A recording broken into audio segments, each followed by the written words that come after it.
नमस्कार दोस्तों, आपका बहुत स्वागत है लॉयर्स एंड जस्टिस पर।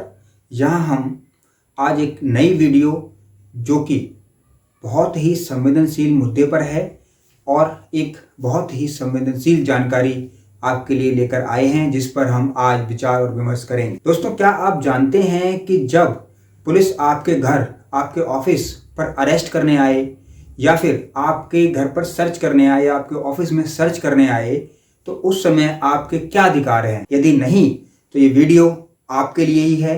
आप इस वीडियो को ध्यान से देखिएगा और अपने दोस्तों को और परिवार को भी इसके बारे में जरूर बताइएगा। आइए शुरू करते हैं। दोस्तों, हमारे देश का संविधान भारतीय नागरिक सुरक्षा संहिता BNSS ने कुछ इम्पोर्टेंट और कुछ बहुत ही महत्वपूर्ण अधिकार हमें दिए हैं। अगर हम इन अधिकारों के बारे में जानते हैं तो पुलिस या फिर कोई भी हमारा किसी भी सूरत में फायदा नहीं उठा सकता। गलत अरेस्ट नहीं हो सकता, गलत हमारे घर के अंदर सीज नहीं हो सकता या फिर हमारी तलाशी नहीं हो सकती। ये अधिकार जानने बहुत महत्वपूर्ण हैं और बहुत ज्यादा आवश्यक हैं। इन अधिकारों के बारे में हम इस वीडियो में चर्चा कर रहे हैं। आइए शुरू करते हैं। तो पहला अधिकार आपकी स्क्रीन पर। जब पुलिस आपको गिरफ्तार करती है तो आपको सबसे पहला अधिकार यह है कि आपको गिरफ्तारी का कारण बता दिया जाए। BNSS की सेक्शन 47 अगर देखें और 43 देखें कि हाउ अरेस्ट इज मेड, तो आपको ये बताना बहुत जरूरी है कि आपको क्यों गिरफ्तार कर रहे हैं।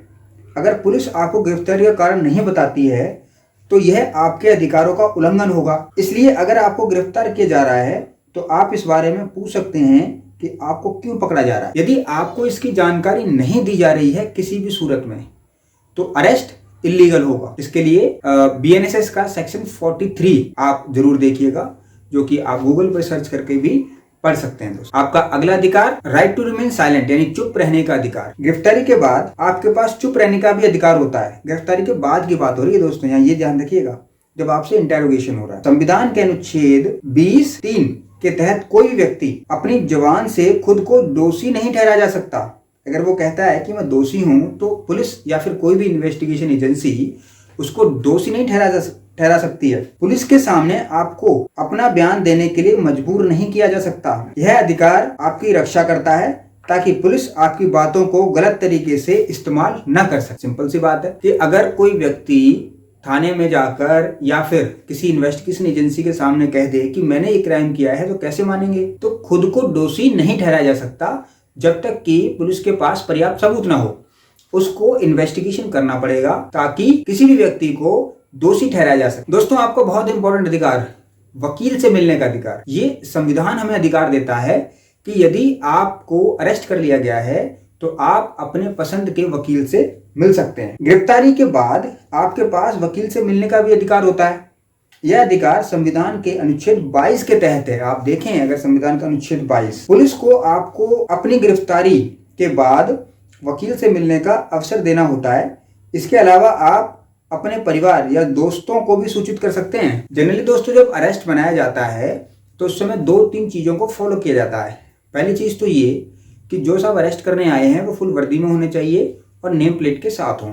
दूसरा, कि वो आपको कारण बताएं कि आपको क्यों अरेस्ट किया जा रहा है। तीसरा, कि वो आपके घर वालों को, किसी को सूचित करें कि हम इन्हें अरेस्ट कर रहे हैं फला फला धाराओं में। तो ये जानने का अधिकार कि अरेस्ट क्यों हो रहा है, ये बहुत इंपॉर्टेंट है। और आपके घर वालों को बताना, जो कि करीबी रिश्तेदार हैं, जैसे कि मदर फादर हो गए या पत्नी हो गई या हस्बैंड हो गए, इनको बताना बहुत आवश्यक है दोस्तों। उसके बाद है दोस्तों राइट टू मेडिकल एग्जामिनेशन, यानी चिकित्सा मिलने का अधिकार। चिकित्सा मिलने का अधिकार कैसा होता है? अगर पुलिस आपको गिरफ्तार करती है तो आपके पास चिकित्सा जांच का अधिकार है। ये जो नए अमेंडमेंट आए उसमें भी है और BNSS के अंदर भी है कि गिरफ्तारी के दौरान आपको कोई चोट या शारीरिक अत्याचार होता है तो पुलिस को आपकी मेडिकल जांच करानी चाहिए। यह अधिकार आपकी सुरक्षा और मानसिक सुरक्षा को सुनिश्चित करता है।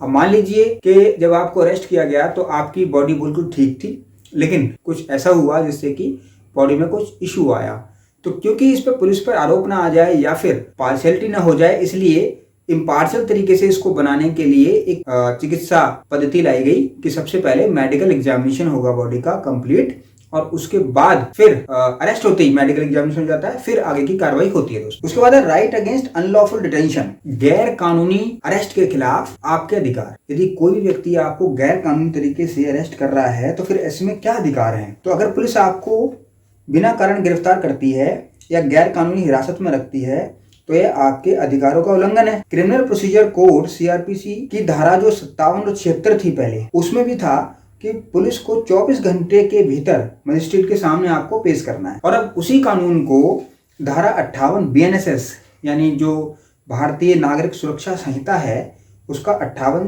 सेक्शन और 78 सेक्शन इन चीजों को कवर करता है कि 24 घंटे के अंदर मजिस्ट्रेट के सामने आपको पेश करना ही करना पड़ेगा। ये अरेस्ट से होता है कि जो अरेस्ट की टाइमिंग है उसके 24 आवर्स के। अगर पुलिस आपको गैर कानूनी तरीके से हिरासत में रखती है, आप इसे अदालत में चुनौती भी दे सकते। जैसे आपने देखा होगा बहुत फेमस केस था कि एक पार्टी के प्रमुख को जब अरेस्ट किया गया तो उन्होंने अरेस्ट के अगेंस्ट में पहले मजिस्ट्रेट के कोर्ट में गए, फिर सेशन कोर्ट में गए, हाई कोर्ट गए, सुप्रीम कोर्ट गए। तो उन्होंने क्या करा कि वो चैलेंज किया कि जो प्रोसीजर फॉलो किया गया या फिर जो मुझे अरेस्ट किया गया वो गैर कानूनी था, मेरे खिलाफ कोई सबूत नहीं है, या फिर मुझे जो डिटेंशन में रखा गया वो रॉन्गफुल है। तो यदि किसी भी सूरत में आपको लगता है कि आपके खिलाफ जाती हो रही है और अरेस्ट गलत तरीके से हो रहा है तो फिर आप इसको चैलेंज भी कर सकते हैं कोर्ट ऑफ लॉ में। अगला है दोस्तों तलाशी के दौरान गोपनीयता यानी right to privacy during a search. जब पुलिस आपकी तलाशी लेती है तो आपके पास गोपनीयता का अधिकार है। पुलिस को तलाशी लेते समय आपकी व्यक्तिगत वस्तुओं को देखने से पहले आपको बताना होगा कि वे क्या ढूंढ रहे हैं और क्यों। कुछ इंपॉर्टेंट चीजें हैं आपकी या प्राइवेट चीजें हैं, वो उनकी तलाशी ले रहे हैं तो उनको बताना पड़ेगा। आपकी तलाशी को संविधान के अनुच्छेद 21 के तहत सही तरीके से किया जाना चाहिए। यानी 21, जैसे हमने पिछली एक वीडियो में बात की थी कि संविधान के अनुच्छेद 21 में हमें राइट टू प्राइवेसी है। अब राइट टू प्राइवेसी है, एक मौलिक अधिकार बना दिया राइट टू प्राइवेसी को। तो अगर मौलिक अधिकार है तो उसका सुरक्षा भी होनी चाहिए। तो अगर मौलिक अधिकारों का कोई उल्लंघन कर रहा है तो वो पनिशेबल ऑफेंस है। इसलिए उनको आपको पूछना पड़ेगा कि भाई हम आपकी कर रहे हैं और क्यों कर रहे हैं, वो भी बताना पड़ेगा। रीजनेबल होना चाहिए, अदरवाइज आप रिफ्यूज भी कर सकते हैं दोस्तों। अगला है वुमेन्स राइट ड्यूरिंग अरेस्ट, महिलाओं के अधिकार कि जब अरेस्ट होता है महिलाओं का तो उस समय क्या चीजों को फॉलो किया जाता है। अगर कोई महिला गिरफ्तार होती है तो उसे विशेष अधिकार प्राप्त होते हैं। महिला पुलिस अधिकारी की उपस्थिति में ही महिला को गिरफ्तार किया जा सकता है। यानी कभी भी जब महिला को अधिकार अरेस्ट करने के लिए आया जाता है तो महिला कांस्टेबल साथ होनी चाहिए। इसके अलावा महिला को रात के समय गिरफ्तार नहीं किया जा सकता जब तक कि यह कोई गंभीर अपराध की श्रेणी में न आता हो, बहुत ही गंभीर अधिकार हो। ये सब चीजें बीएनएसएस के अंदर भी रखी गई हैं और पहले जो क्रिमिनल लॉ अमेंडमेंट हुआ था उसके अंदर भी रखी गई थी। तो दोस्तों ये थे कि अरेस्ट के समय आपके कानूनी अधिकार क्या हैं। यदि ये वीडियो आपको अच्छी लगी या फिर इसमें बताए हुए कंटेंट आपको अच्छे लगे, आप ये भी देखिएगा कि क्या ये जानकारी आप जानते थे। यदि जानते थे तो जरूर हमें कमेंट करके बताइएगा। यदि नहीं जानते थे तो आपने इस वीडियो से बहुत सारी जो जानकारी अर्जित की है, इस वीडियो को अपने दोस्तों को भी भेजिए और इसे सब्सक्राइब और लाइक करना ना भूलिएगा, क्योंकि मैं आपके लिए ऐसे ही अच्छे अच्छे वीडियोस और अच्छे अच्छे कंटेंट लाता रहूँगा। आप यदि किसी और कंटेंट पर भी वीडियो चाहते हैं तो मुझे कमेंट बॉक्स में जरूर बताइएगा दोस्त। लाइक और सब्सक्राइब करना नहीं भूलिएगा। तो चलिए मिलते हैं अब एक अगली वीडियो। नमस्कार।